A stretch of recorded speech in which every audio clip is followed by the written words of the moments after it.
On April 28, 2007, a sequence of events began that would eventually become one of the most examined missing person cases in modern history.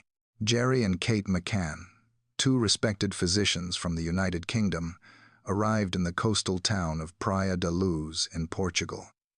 They were accompanied by their family, the victim, and her siblings. The family's intention was simple: to enjoy a 7-night holiday in what was advertised as a family-friendly resort environment. The location for their stay was the Ocean Club, a sprawling complex that offered a sense of containment and safety. The McCann family was allocated an apartment known as Unit 5A. From an investigative perspective, the location of this specific unit is critical to understanding the theories that would later emerge. Unit 5A was a ground-floor apartment situated within a block of similar units. Crucially, it was not tucked away deep within the secure perimeter of the resort. Rather, it was located adjacent to a public street. This position meant that while the front door opened into the resort grounds, the rear of the apartment was accessible from the public road, separated only by a low wall and a small gate. Your support gives a voice to our stories and strength to those who are unheard. Please like and subscribe so we can continue to report on the truths that many keep silent. Stay with us, because you will not believe how this single security vulnerability would eventually trigger a global search that defies all logic. The week began without incident. The family established a routine typical of vacationers in the region. The parents spent their days participating in resort activities and their evenings socializing. The atmosphere in Praia da Luz was relaxed, contributing to a psychological state of ease. It is often noted by security analysts that resorts create a bubble effect, where tourists feel insulated from the dangers of the outside world. This perception of safety would play a significant role in the decisions made by the parents as the week progressed. During their stay, the McCanns connected with a group of friends who had also traveled to the resort. This group, later dubbed by the media as the Tapas 7, consisted of professional individuals, including other physicians and a lawyer. They were staying in apartments near Unit 5A. The dynamic of this group is central to the timeline, as their collective movements and decisions provided the framework for the evening of the disappearance. The interactions between these adults appeared normal and jovial, yet the investigation would later scrutinize every interaction, looking for inconsistencies or signs of tension that were not immediately apparent. As the days passed leading up to May 3rd, there were subtle indicators that the security of the area was not as absolute as the tourists believed. Retrospective reports would later surface regarding suspicious individuals loitering near the apartment blocks. Witnesses would claim to have seen men watching the buildings, apparently observing the routines of the occupants. However, at the time, these signs went largely unnoticed or were dismissed as inconsequential. The McCanns and their friends continued their holiday, unaware that their movements were potentially being monitored by an unknown party who recognized the vulnerabilities of Unit 5A.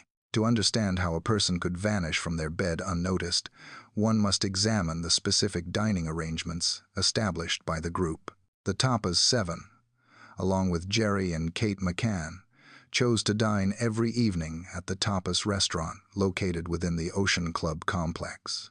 This open-air dining area was situated approximately 160 feet away from the apartment where the McCann children were sleeping. While the distance was relatively short in a straight line, the walking route was longer. To travel from the restaurant table to the apartment door required walking about 295 feet, as one had to navigate out of the pool area, onto the public sidewalk, and around the block to the entrance of Unit 5A.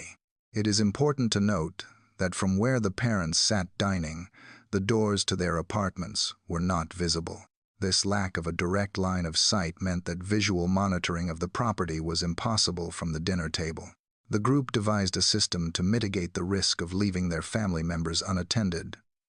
They rejected the idea of using the resort's listening service or hiring a babysitter for the evenings. Instead, they agreed upon a rotational checking system. Approximately every 30 minutes, one member of the group would leave the table, walk back to the apartments, and check on the family members. Sometimes a parent would check on the room occupants, At other times, they would listen at the doors of the other members of the group. This system relied heavily on the assumption that a 30-minute window was too brief for any significant harm to occur. On the evening of May 3rd, the timeline of this ritual became the focal point of the entire investigation. At 7 o'clock in the evening, the children were prepared for bed. By 8:30, the parents had opened a bottle of wine and proceeded to the tapas restaurant to join their friends. The investigative files reveal a critical decision made regarding the security of the apartment that night. Earlier in the week, the parents had used a key to lock the patio door and entered through the front door during their checks. However, they found that the sound of the key in the lock and the movement of the door created noise that risked waking the children. To avoid disturbing the sleeping family members, the parents decided to leave the patio door unlocked. This allowed them to slide the door open quietly during their checks. While this decision was made with the intention of preserving the children's sleep, it inadvertently removed the primary physical barrier between the children and the outside world. The apartment, already vulnerable due to its ground floor location and proximity to the street, was now accessible to anyone who might try the handle. The dinner proceeded as usual. Reports indicate the group was in good spirits, perhaps slightly louder than other tables, enjoying their vacation. At roughly 5 minutes past 9 o'clock, Jerry McCann left the table to conduct his scheduled check. He walked the 295 feet back to Unit 5A. He entered the apartment and observed that the children were asleep. However, he noticed a detail that he would later recount to investigators. The bedroom door, which had been left slightly ajar, was now open at a wider angle than he remembered. He recalled leaving it open about 5 degrees, but it was now standing open at roughly 45 degrees. Finding no intruders and seeing the children calm, he attributed the movement to a draft, reset the door, and returned to the restaurant. He did not know that this was the last time he would see the room in a state of relative normalcy. Following the check by Jerry McCann at 5 minutes past 9 o'clock, the evening at the tapas restaurant continued. However, the period between 9:15 and 9:30 in the evening would later be identified by investigators as the most significant window of time in the entire case. It was during this 15-minute interval that 2 separate members of the dining group left the table to conduct checks, and their observations, or lack thereof, would become the cornerstone of the disappearance theory. At approximately 9:15 in the evening, Jane Tanner, one of the members of the Tapas 7, stood up to check on her own daughter. As she walked from the restaurant toward the apartment complex, she navigated the route that ran adjacent to the apartment block. Tanner later reported to the police that during this walk, she witnessed a man carrying a figure. According to her statement, the man was walking away from the area of the McCann's apartment, moving into the darkness. Tanner described the individual as carrying a person in his arms. At the time, she did not view the sighting as suspicious. In a resort town, it is not uncommon for parents to carry sleeping children home after dinner. However, she noted that the man did not look like a typical tourist. This sighting would later become a pivotal piece of evidence, as the timing aligned perfectly with the window of opportunity for a disappearance.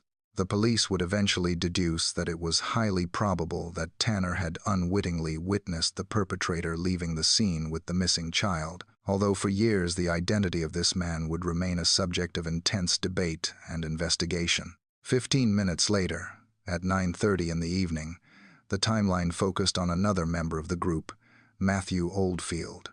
Kate McCann was preparing to leave the table to check on her children, but Oldfield offered to conduct the check on her behalf, as he was already going to check on his own children in the adjacent apartment. Kate accepted this offer, a decision that has been scrutinized in hindsight. Oldfield entered the McCann's apartment, Unit 5A, to ensure the children were safe. Upon entering, he noticed something distinct regarding the bedroom door.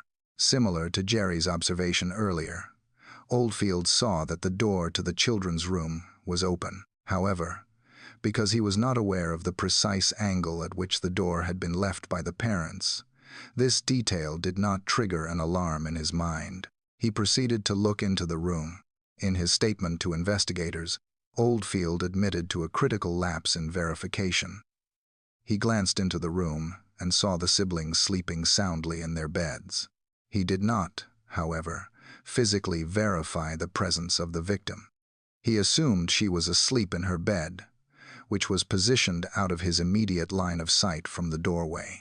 He listened for noise, heard nothing, and concluded that all was well. This moment represents a significant what-if in the investigation. Had he stepped further into the room or confirmed her presence visually, the alarm might have been raised 30 minutes earlier. Instead, he returned to the restaurant and reported that the children were sleeping peacefully.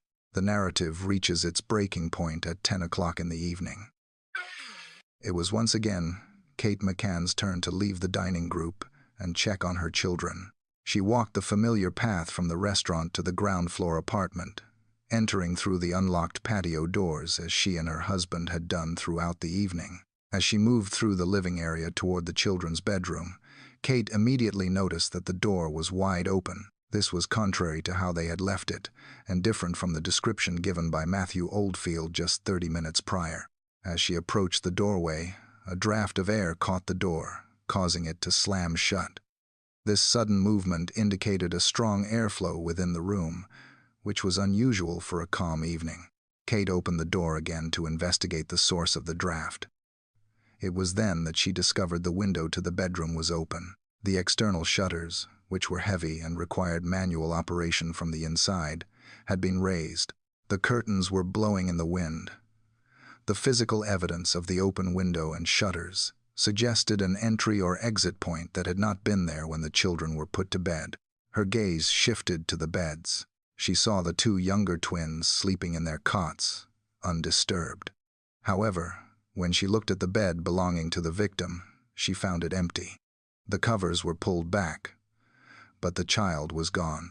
For a brief moment, confusion likely preceded panic, as she may have considered if the child had wandered into the parents' bed or the living room. A quick search of the small apartment revealed that the child was nowhere to be found.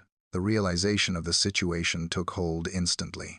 The open window, the raised shutters, and the empty bed coalesced into a terrifying conclusion. Kate ran back toward the tapas restaurant, abandoning the quiet stealth they had maintained all night. Witnesses at the restaurant later described her arrival as frantic. She shouted a phrase that would be repeated in news reports for years to come. "They have taken her." This declaration marked the end of the vacation and the beginning of a complex criminal investigation. The local police were summoned and arrived at approximately 10:30 in the evening. The initial response was chaotic. The immediate area was not secured as a crime scene, allowing friends, resort staff, and later police officers to move freely through the apartment. This contamination would prove to be disastrous for forensic evidence collection. The golden hour, the critical period immediately following a disappearance, where recovery is most likely began to slip away as confusion reigned and the magnitude of the event began to settle over the resort. The immediate aftermath of Kate McCann's declaration at the tapas restaurant was characterized by a chaotic and unstructured search effort that would later draw significant criticism from security experts. Following the alert raised at 10 o'clock in the evening, the resort staff, the Tapas 7, and other vacationers mobilized in a desperate attempt to locate the missing child.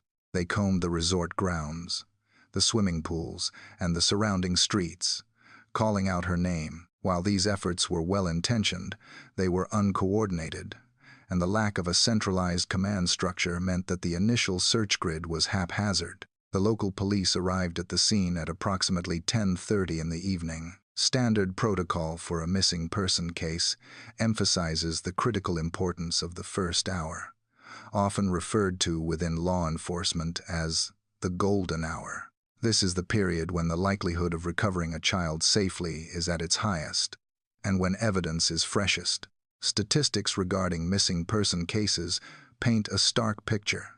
Nearly half of all recovered individuals are found within the first 3 hours, and 94% are found within 72 hours. Conversely, for cases that end tragically, a significant percentage of harm occurs within that initial 3-hour window. Despite these urgent statistics, the procedural response in Praia da Luz was sluggish. critical containment measures were not immediately implemented. A comprehensive roadblock system, which is standard procedure to prevent an abductor from leaving the immediate vicinity, was not established until 10 o'clock the following morning, 12 hours after the alarm was raised. This delay provided a massive window of opportunity for any potential perpetrator to transport the child out of the town and potentially out of the region without encountering law enforcement. Furthermore, communication between local law enforcement and border authorities was delayed. The border between Portugal and Spain is relatively open, and without an immediate alert to border control agents, a vehicle could easily cross into another jurisdiction. The failure to instantly notify ports and border crossings meant that the net intended to trap an abductor had gaping holes. By the time the full weight of the investigative machinery was in motion, the trail had already gone cold, and the primary advantage held by the police speed had been squandered. As the sun rose on May 4th, the focus of the investigation shifted to Unit 5A. In any criminal inquiry, the integrity of the crime scene is paramount. Forensic evidence is fragile and easily destroyed. However, reports from the night of the disappearance indicate that the apartment was subjected to severe contamination. In the panic that ensued after the alarm was raised, the apartment was not treated as a sterile crime scene. Witness statements confirm that before the police sealed the area, numerous individuals had entered the apartment. This included the McCann parents, their friends, resort staff, and even local police officers who arrived without protective forensic clothing. They walked through the rooms, touched surfaces, and potentially moved items. This high volume of foot traffic likely obliterated crucial forensic markers such as footprints, hair fibers, or DNA evidence that an intruder might have left behind. By the time forensic teams arrived to dust for fingerprints and collect samples, the environment had been compromised to such a degree that distinguishing between evidence left by the family and evidence left by a perpetrator became nearly impossible. The investigation was led by the Portuguese Distinct Criminal Police Force. From the outset, there were significant hurdles regarding communication. The language barrier between the British vacationers and the Portuguese investigators created friction and misunderstandings. The cultural approach to the investigation also differed. The Portuguese authorities maintained a high degree of secrecy, which often left the family feeling isolated and uninformed about the progress of the search. During these initial days, the psychological strain on the parents was immense. While they were initially viewed solely as victims of a terrible crime, they also grappled with the weight of their own decisions. The fact that the patio door had been left unlocked became a central point of anguish. They had made the choice to facilitate their checking routine and avoid waking the children, but that decision now haunted every aspect of the investigation. The narrative in the media began to dissect the timeline and the parenting choices made, setting the stage for a shift in public perception that would complicate the case for years to come. The investigation was no longer just a search for a missing child. It was becoming a scrutiny of the parents themselves. As the initial chaos of the search subsided and the investigation moved into a more analytical phase, detectives began to piece together a timeline based on witness testimonies. While physical evidence at the scene had been compromised, the accounts of those present in Praia da Luz offered a potential breakthrough. Among the dozens of statements taken, 2 specific sightings stood out to investigators, forming the basis of what would become known as the stranger theory. These accounts suggested that the perpetrator had been seen leaving the scene of the crime, hidden in plain sight amidst the vacationers. The first and arguably most significant account came from Jane Tanner, one of the 7 friends dining with the McCanns. Her testimony provided a precise timestamp that aligned disturbingly well with the window of opportunity. Tanner told investigators that at approximately 9:15 in the evening, she had left the tapas restaurant to check on her own children. As she walked along the road that ran adjacent to the McCann's apartment, she noticed a man walking away from the area. Tanner described the individual as carrying a small figure in his arms. In the relaxed atmosphere of a family resort, seeing a parent carrying a sleeping child was not an unusual sight, and at the moment, It did not trigger an immediate sense of alarm. However, following the disappearance, the details she recalled took on a sinister weight. She noted that the individual was wearing sleepwear that matched the description of those worn by the missing person. The individual appeared to be asleep and immobile in the man's arms. The man himself was described as walking with purpose, moving away from the light of the apartment block and into the darker, less populated streets. For years, this Tapas 9 sighting was viewed by Scotland Yard as the moment the disappearance took place, placing the vanished at the scene just minutes after Jerry McCann had checked the room. However, the investigation was complicated by a second, conflicting sighting reported by a separate family of tourists. The Smith family, who were visiting from Ireland, provided a statement that placed a suspect in a different location at a later time. At approximately 10 o'clock in the evening, around the same time, Kate McCann was raising the alarm. The Smith family was walking back to their accommodation after an evening out. As they walked along a street heading toward the beach and the ocean, they passed a man carrying a person who appeared to be asleep. The Smiths noted that the man did not fit the profile of the typical tourist found in the resort. They described him as appearing uncomfortable and noted that the way he held the child seemed awkward. Crucially, the direction he was heading toward the water and away from the main resort complex suggested an exit route. The time difference between the Tanner sighting at 9:15 and the Smith sighting at 10 created a divergence in the investigative theories. If the Tanner sighting was the abductor, he had taken the child immediately. If the Smith sighting was the abductor, it suggested the perpetrator might have lingered in the area, or that the timeline of the disappearance was later than initially thought. Beyond these specific sightings, a broader pattern of suspicious activity began to emerge from the witness statements collected in the days following the disappearance. It became evident that the security of the resort had been probed in the days leading up to May 3rd. Several tourists reported encounters with men acting under false pretenses. One recurring report involved men knocking on apartment doors, claiming to be collecting donations for an orphanage. Checks by the authorities later confirmed that no such orphanage existed and no authorized charity drive was taking place. These charity collectors were retrospectively identified as potential reconnaissance efforts. In one disturbing account, a tourist reported that a man asking for donations had engaged her in conversation at her doorway. However, throughout the interaction, he appeared to be scanning the surroundings rather than engaging in conversation. This behavior suggested that the perpetrators were gathering intelligence, identifying which apartments were occupied by families, and learning the layout of the units. These reports painted a chilling picture of a premeditated crime, indicating that the disappearance was not a spur-of-the-moment act by an opportunist, but a calculated strike by an individual or group who had been watching from the shadows for days. As the investigation into the disappearance at Praia da Luz transitioned from a local search operation to an international inquiry, the authorities faced a critical challenge: the lack of a definitive visual identification of the perpetrator. While the witness statements provided by Jane Tanner and the Smith family offered a narrative framework for the disappearance, translating these memories into a visual representation proved to be a source of confusion rather than clarity. The subsequent release of police sketches became a defining and controversial element of the case, highlighting the difficulties of relying on eyewitness testimony in high-pressure situations.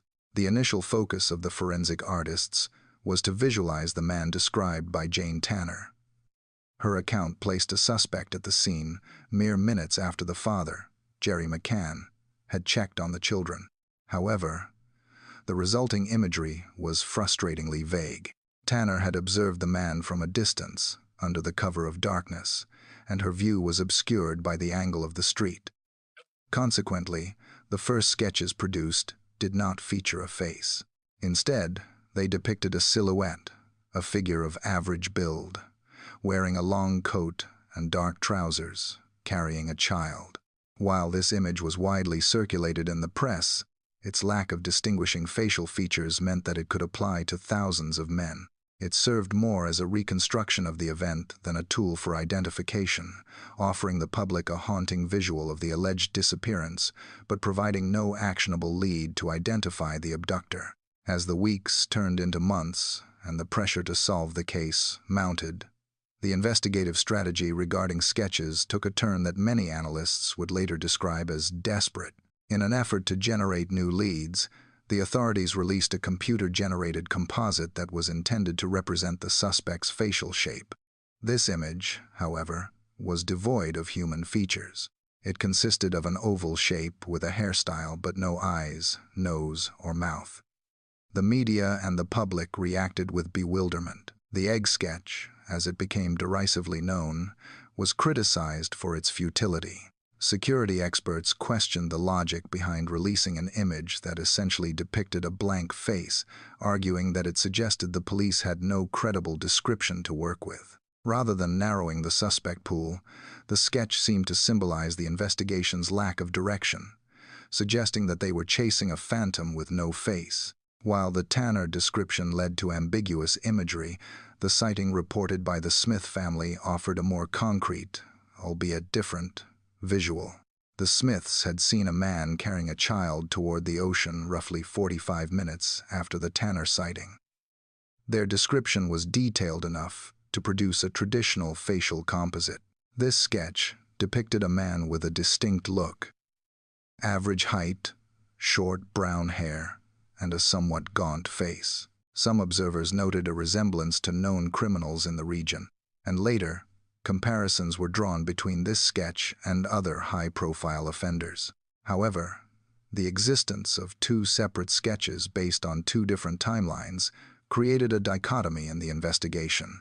The police were forced to consider whether they were looking for one man who had loitered in the area for nearly an hour, or two different men, one of whom might have been an innocent tourist misidentified in the chaos. Beyond the sketches, behavioral analysts began to build a psychological profile of the intruder. The prevailing theory among experts was that this crime was not a random act of opportunity by a passing stranger, but rather a calculated extraction by a perpetrator who had conducted extensive surveillance. The operational security of the McCann's routine had been compromised. The perpetrator knew exactly which apartment housed the children. He knew that the parents were dining at the nearby restaurant. Most critically, he knew that the patio door was unlocked and that the parents adhered to a specific checking schedule. This level of knowledge implied that the faceless phantom was someone who had blended into the background of the resort. He was likely the same individual reported by other vacationers in the days leading up to May 3rd, the man who had knocked on doors asking for charity donations, or the stranger seen watching the apartment block from the street. This behavioral profile suggested a high degree of patience and risk tolerance. To enter an apartment in a busy resort, remove a child, and vanish into the night required a level of planning that contradicted the idea of a drunken wanderer or a spur-of-the-moment decision. The intruder theory posited that the suspect was likely a career criminal with experience in burglary or similar offenses. The method of entry through a window or an unlocked door was consistent with local break-ins. However, the objective was vastly different. The fact that valuables such as cameras and wallets were left untouched in the apartment reinforced the conclusion that the primary motive was the disappearance itself. The sketches, for all their flaws, represented the only visual link to this individual. They were distributed to airports, border crossings, and police stations across Europe. Yet the man they depicted remained elusive. The failure of these images to produce a valid identification left the investigation in a state of limbo, fueling the growing fear that the perpetrator had slipped through the net during the critical hours of the initial response and was now essentially a ghost in the system. The immediate global response to the disappearance of the victim was one of overwhelming sympathy and shared concern. The story quickly dominated international headlines, transforming the small, secluded resort town of Praia da Luz into a major media hub.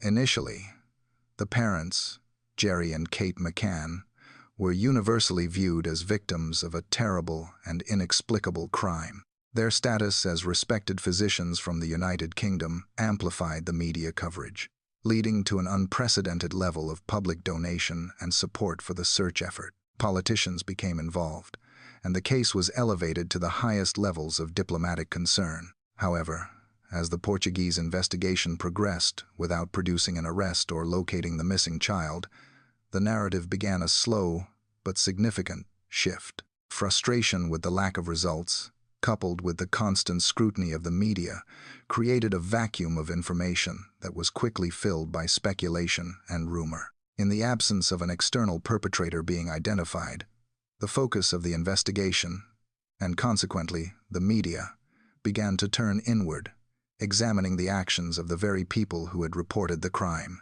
This pivot in focus was catalyzed by increasing pressure on the Portuguese distinct criminal police. Faced with intense international scrutiny and mounting criticism over their handling of the initial hours of the case, particularly the contamination of the scene and the delay in setting up roadblocks, the authorities sought a resolution.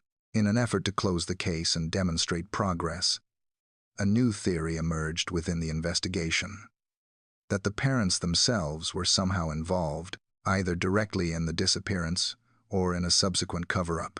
Investigators began to meticulously dissect the testimony of the parents and the Tapa 7. Their focus sharpened on the decisions made on the evening of May 3rd, particularly the collective decision to leave the young ones asleep in an unlocked apartment while dining nearby. This act, described by some commentators as extreme parental negligence, was publicly reframed by the authorities as a potential precursor to a more sinister event. The lack of a clear, definitive sign of forced entry into the apartment was cited as evidence supporting the theory that an intruder may not have been responsible. The tension between the police and the parents reached a critical peak when, several months into the investigation, the parents were declared as formal suspects, known under Portuguese law as arguidos. This designation meant that the authorities believed there was sufficient evidence to place them under suspicion of involvement, though it did not amount to a formal charge.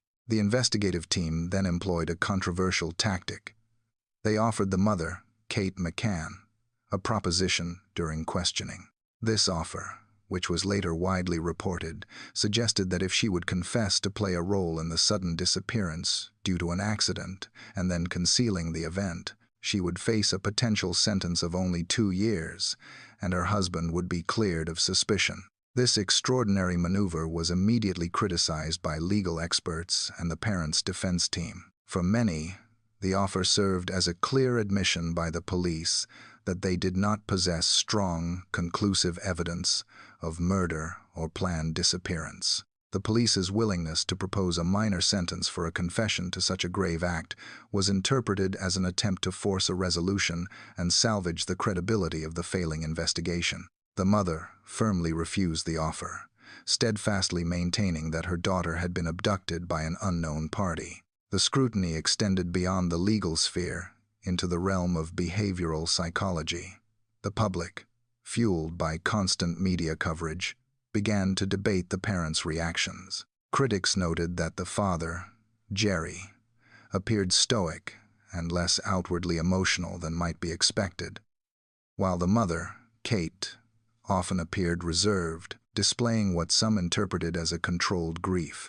Commentators who had no professional psychological training engaged in widespread armchair analysis, questioning the depth of their sorrow because they did not conform to a stereotypical public display of hysteria or deep despair. However, this analysis failed to account for individual differences in coping mechanisms, particularly those of professionals like doctors who are trained to compartmentalize emotion in crisis situations.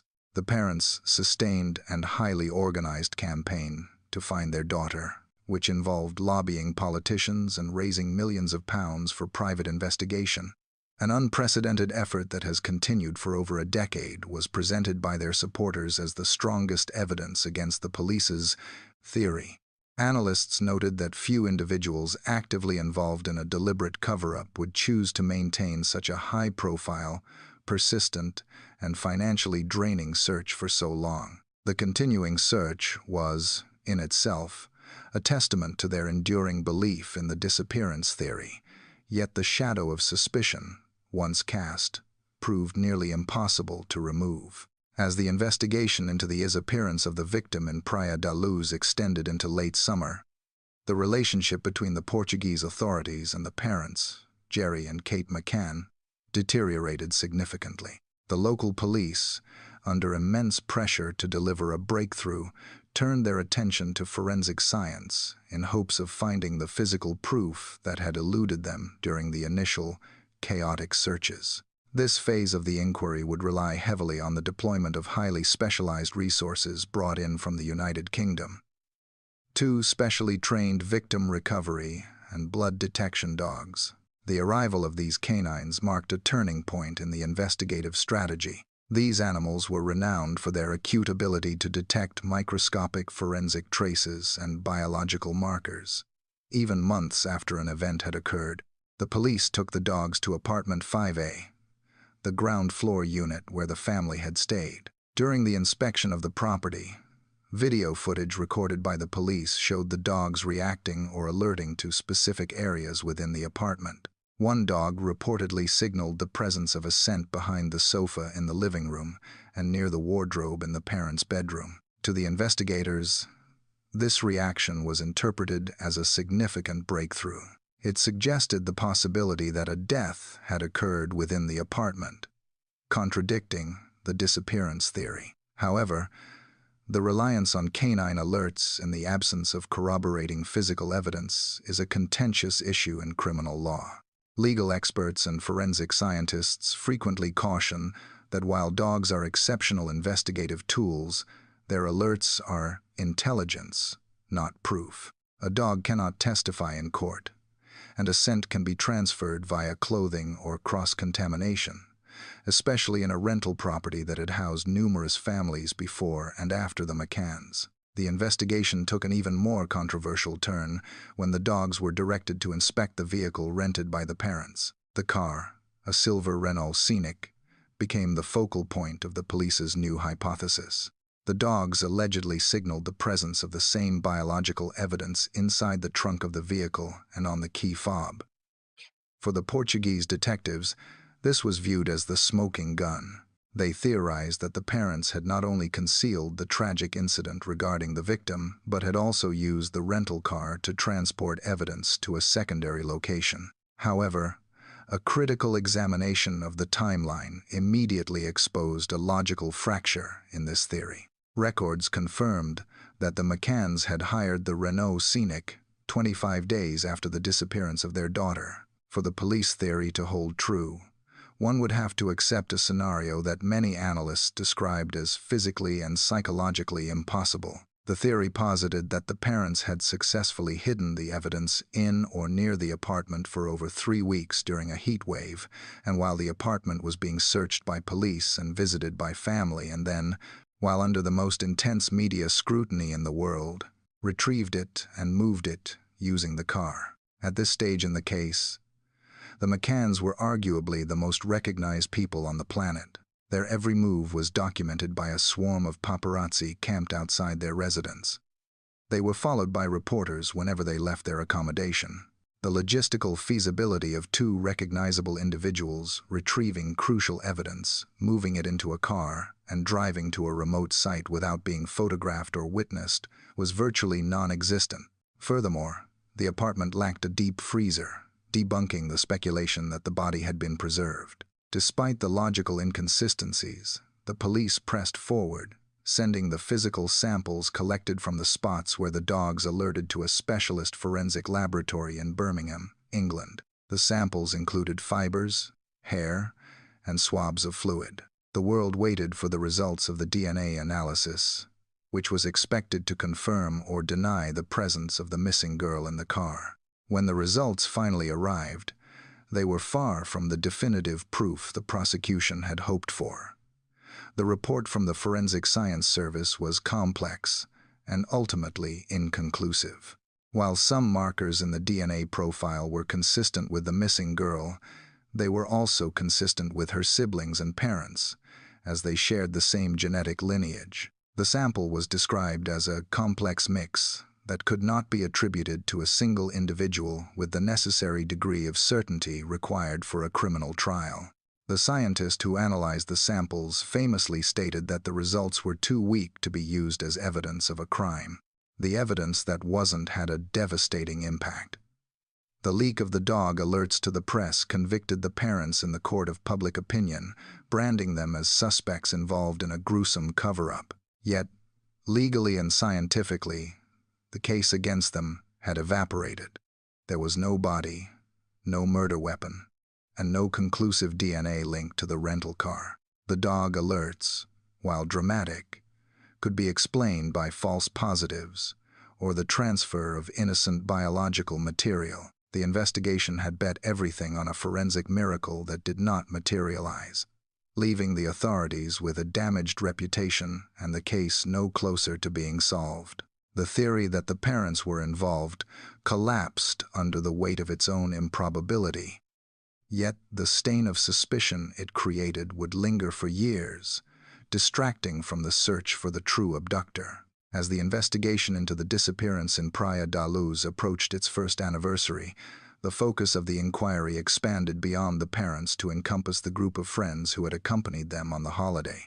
Known collectively in the media as the Tapas 7, this group of professionals, comprising physicians, a medical researcher, and a business executive, found themselves at the center of one of the most elaborate conspiracy theories in modern criminal history. The Portuguese authorities, having struggled to find physical evidence of a disappearance, began to entertain a hypothesis that required a suspension of disbelief: the theory of a collective cover-up. The premise of this investigative line was that the death of the child had been an accident that occurred within the apartment, and that upon its discovery, the parents had enlisted the help of their 7 friends to conceal the tragic event and construct a different narrative. For detectives, this theory offered a convenient solution to the lack of a break-in and the absence of a confirmed suspect. However, when subjected to rigorous logistical and psychological analysis, the theory of a pact of silence faced insurmountable contradictions. From a logistical standpoint, the timeline of the evening of May 3rd rendered a group conspiracy virtually impossible. The alarm was raised at approximately 10 o'clock in the evening. By 10:30, the local police had arrived, and the resort staff were already swarming the area. This left a window of merely 30 minutes for a group of 9 adults to not only process the shock of a sudden death, but to also agree upon a criminal plan: remove crucial evidence from the premises, hide it in a secure location, unknown to them in a foreign country, and then return to the scene to feign distress.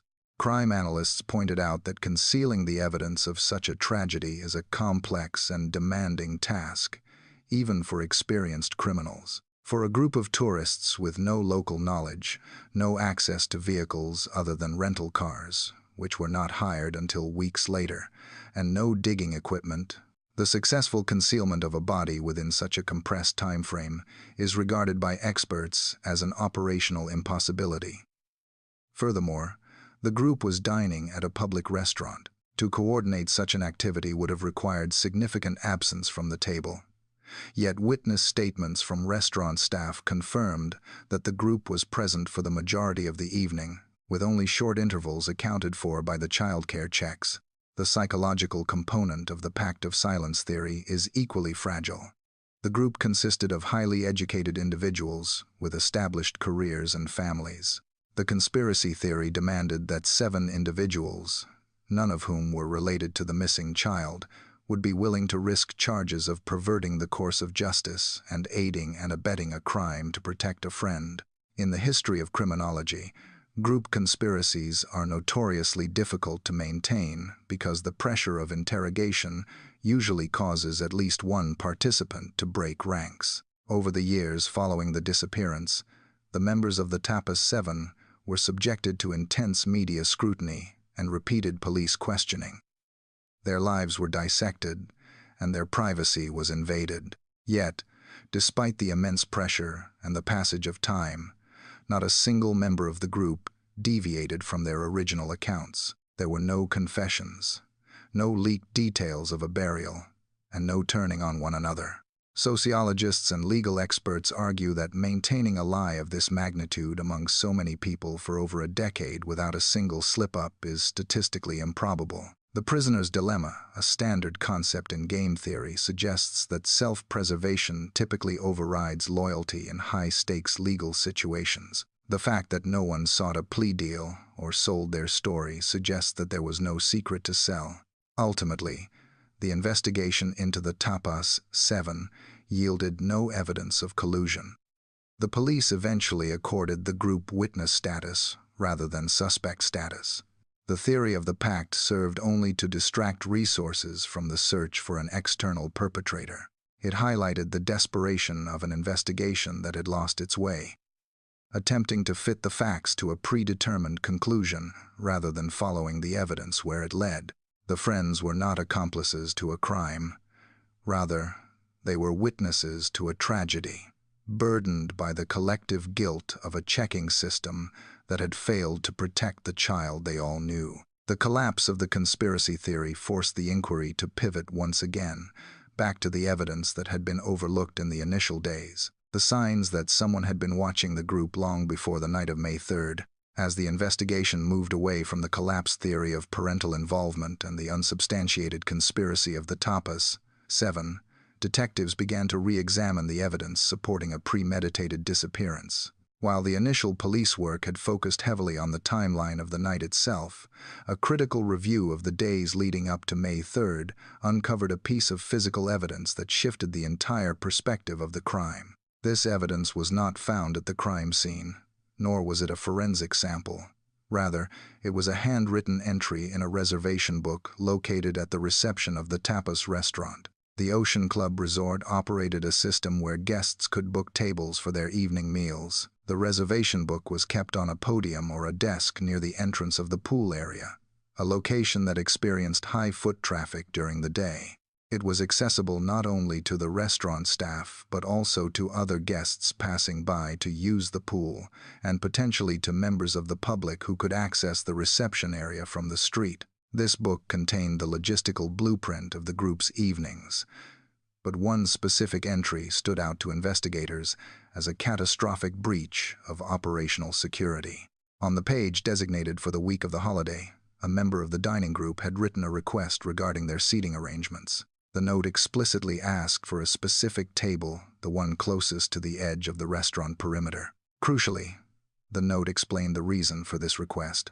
It stated, in clear terms, that the group desired this location so they could have a view of the apartment block because they were leaving their family members asleep in the apartments while they dined. To a casual observer, this note was a mundane request from concerned parents wanting to keep an eye on their accommodation. However, to a predator or a criminal with intent, this entry served as an advertisement of vulnerability. It provided three distinct pieces of intelligence: the location of the children, the specific apartment block, the timing of the vulnerability during dinner service hours, and the confirmation that the children would be unattended by adults inside the rooms. Security analysts reviewing the case file have frequently cited this note as the smoking gun for the targeted disappearance theory. It negates the idea that the perpetrator simply stumbled upon an unlocked door by chance. Instead, it suggests that the abductor may have read the book or been told about the note and realized that Unit 5A contained young children who would be alone for a predictable window of time every evening. The note transformed the apartment from a random unit into a verified target. The existence of this note also helps to explain the confidence of the intruder. Entering a ground-floor apartment in a busy resort carries a high risk of discovery. However, if the intruder had read the reservation book, they would have known that the parents were committed to remaining at the restaurant table, only returning for brief checks. This knowledge would have significantly lowered the perceived risk, allowing the perpetrator to calculate the exact window of opportunity between the checks conducted by the parents. Furthermore, the location of the book meant that the pool of suspects was far larger than initially assumed. The book was often left open on the stand. Any person walking to the swimming pool, any vendor delivering supplies, or any person wandering in from the beach could have glanced at the open page. Retrospective witness statements indicated that the book was not guarded or kept in a secure office. This lax approach to information security was characteristic of the relaxed atmosphere of the resort, where the perceived threat level was zero. The psychological impact of this revelation on the parents and the group was profound. The very action they had taken to ensure the safety of their children, requesting a table with a view to monitor the apartments, had inadvertently alerted the person who would take the child. It was a tragic irony that the request intended to facilitate protection instead facilitated the crime. If a predator had been scouting the area, the reservation book provided the final confirmation needed to execute the plan. It connected the surveillance of the physical building with the schedule of the occupants.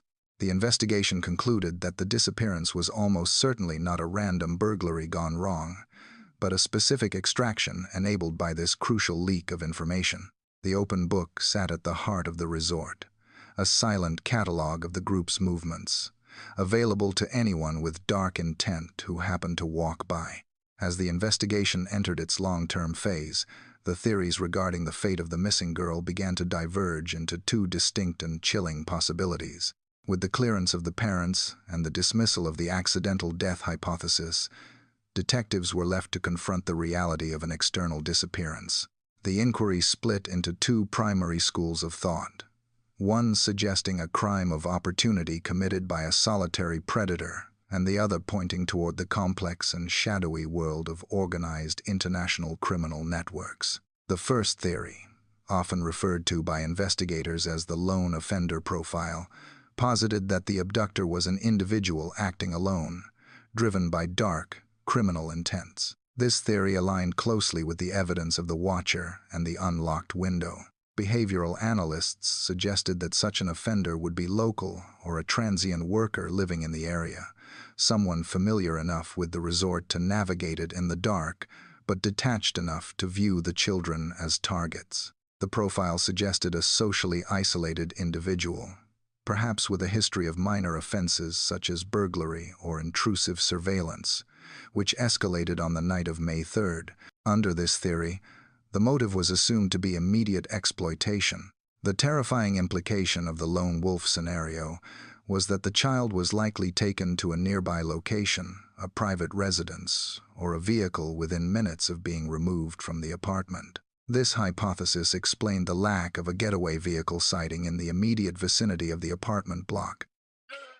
A local offender could have simply walked away, carrying the child to a hideout within the village itself. However, the lack of any forensic trace or items found in the surrounding countryside, despite years of searching, presented a significant challenge to this theory. Usually, disorganized lone offenders leave evidence.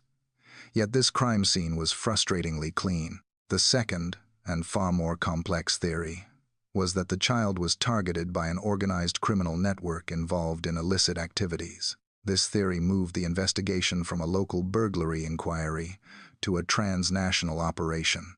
Portugal's geographic position, with its open borders to Spain and its coastal access to North Africa, made it a known transit point for various forms of trafficking. Intelligence agencies began to consider the possibility that the disappearance was not a random act, but a specifically commissioned crime.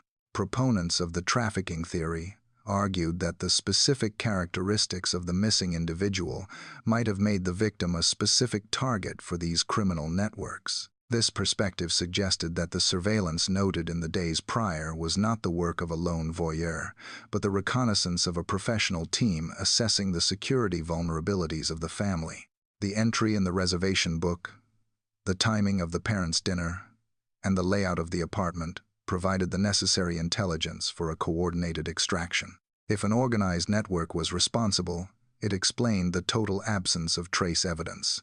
Professional traffickers are skilled in avoiding detection. They use predetermined routes, safe houses, and rapid transport methods to move victims across borders before law enforcement can establish a perimeter. This theory postulated that within hours of the disappearance, the child could have been transported out of Portugal entirely, perhaps by sea or across the permeable land border into Spain, and then moved further into Europe or beyond.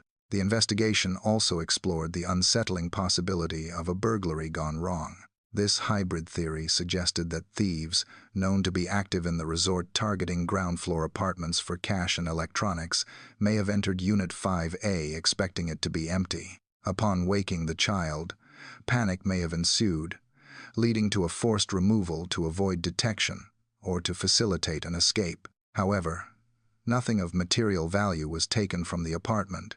Cameras and wallets were left untouched, which strongly indicated that the intruder's primary objective was the child herself. Scotland Yard, in their later review of the case under Operation Grange, gave significant weight to the theory of a burglary-related disappearance or a targeted theft. They analyzed data regarding similar intrusion patterns in the region, noting a spike in non-violent entries into holiday accommodations where families were staying. The dark market theory, while horrifying in its implications, offered a sliver of hope that the lone predator theory did not. If the child was taken for the purpose of exploitation, there remained a possibility, however remote, that she was still alive, living under a different identity in a different country, unaware of the global search efforts. This possibility kept the investigation active, shifting the search from the scrublands of Praia da Luz to the digital and physical underworlds of Europe. For more than a decade, the investigation into the disappearance of the individual remained a cold case, periodically revisited by Portuguese and British authorities, yet always lacking the central piece of evidence, the identity of the abductor. The breakthrough, when it eventually arrived, came not from a local confession or a forensic discovery at the resort, but from a collaborative effort between international police forces focused on known career criminals with a history of traveling and targeting vulnerable locations. The new focus shifted to a male suspect, a German national identified as Christian Bruckner, who was already incarcerated in Germany for unrelated serious offenses and legal violations. Intelligence, gathered by German federal police, suggested that this individual had been living in the Praia da Luz area during the critical time period of May 2007. This suspect was known to have used a dilapidated, distinct vehicle, a brightly colored van, and lived a transient lifestyle, often performing odd jobs in the resort area and surrounding villages. The significance of the suspect's known activities in the region immediately resonated with the details of the original disappearance reports.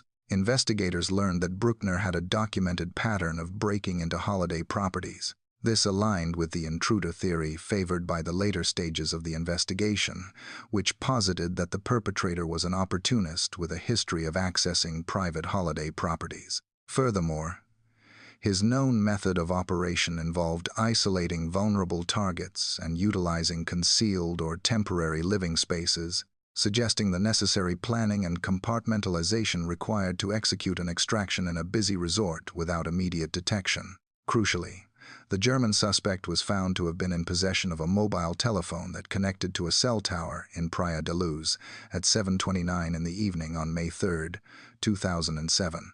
This placed his mobile phone, and by strong inference, the suspect himself, in the immediate vicinity of the Ocean Club apartments, just over an hour before Kate McCann discovered the empty bed. This established a direct, technologically verifiable link between the suspect and the location of the crime.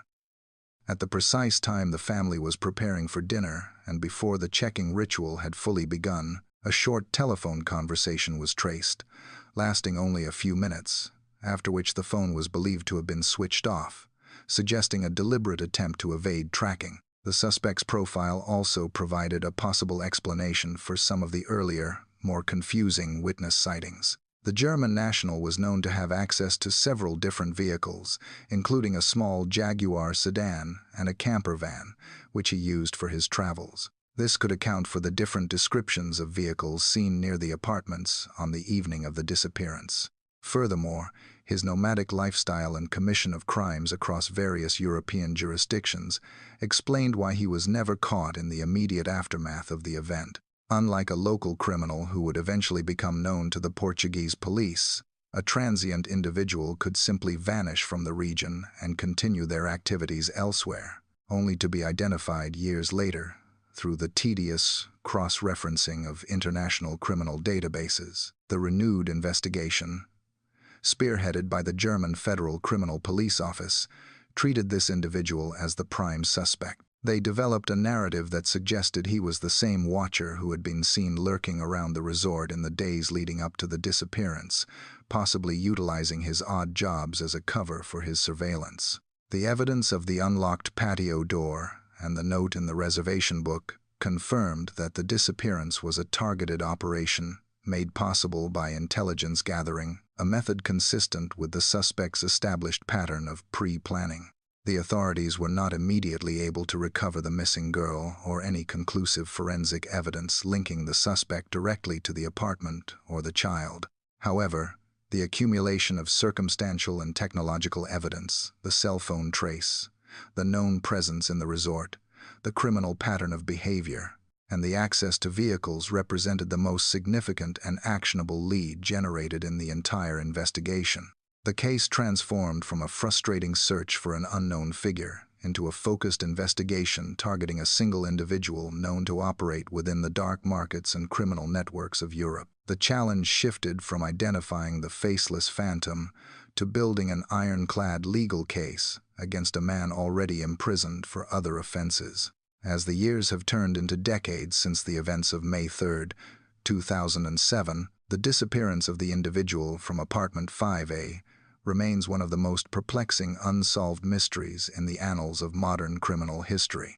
The physical space where the disappearance occurred has long since been renovated and reoccupied by other tourists, yet the metaphorical empty bedroom continues to cast a long shadow over the resort town of Praia da Luz and the lives of everyone involved. The investigation, which began as a local inquiry and expanded into a global manhunt, has effectively become a case study in procedural error, media saturation, and the complexities of international law enforcement. Despite the involvement of Scotland Yard, the Portuguese distinct criminal police, and private detectives funded by public donations, the central question remains unanswered. What happened to the victim in the brief window of time between the father's check at 9 and the mother's discovery at 10 o'clock? For the parents, Jerry and Kate McCann, the passage of time has not diminished the intensity of their campaign. They have lived for years in a state of suspended animation, trapped between hope and grief. The statistical reality of missing person cases is stark. As noted in investigative analyses, over 97% of missing persons are eventually located. The fact that this case falls into the minute percentage of those that remain unresolved highlights its exceptional nature. The parents have publicly stated that the absence of a body or definitive forensic proof of death fuels their decision to continue the search, maintaining the possibility, however remote, that their daughter could still be alive. The legacy of the investigation is defined by a series of critical what-ifs. Analysts continue to debate the impact of the initial golden hour failures, the lack of immediate roadblocks, the contamination of the crime scene, and the delay in notifying border authorities. These systemic lapses allowed the trail to go cold before it had even been properly identified. Furthermore, the early fixation on the parents as suspects, a theory that was later discredited by the lack of forensic evidence and the logical impossibility of the timeline, diverted crucial resources away from tracking external threats during the most vital phase of the inquiry. The German prisoner lead, which emerged years later, offered the most cohesive narrative to date, fitting the profile of a predatory stranger with local knowledge and a history of similar intrusions. Yet, without a confession or physical evidence linking him directly to the child, the legal threshold for prosecution remains high. This leaves the case in a state of legal limbo, where investigators are confident in their theory but lack the material proof to close the file definitively. Sociologically, the case has fundamentally altered the public perception of safety and parenting. The image of the open window and the empty bed has become a universal symbol of vulnerability. It sparked a global debate regarding parental responsibility and the safety of leaving children unattended, even in environments perceived to be secure. The checking system used by the group, once viewed by them as a responsible compromise, is now cited in safety manuals as a cautionary example of how quickly a perceived safe zone can be breached. In the final analysis, the story is not just about a crime. It is about the enduring nature of uncertainty. The investigation has produced thousands of pages of documents, arguably more than any other missing person case in history, yet it has failed to produce the child. The faceless phantom seen by witnesses, the watcher in the street, and the open window remain the defining elements of a puzzle that resists solution. As of the present day, the file remains open. The official stance of the Metropolitan Police is that this is still a missing person inquiry. Until definitive evidence is found to prove otherwise, the search continues. The story concludes not with a verdict, but with a question mark, a haunting reminder that in the modern world, it is still possible for a person to vanish without a trace, leaving behind only silence and an enduring, unresolved mystery.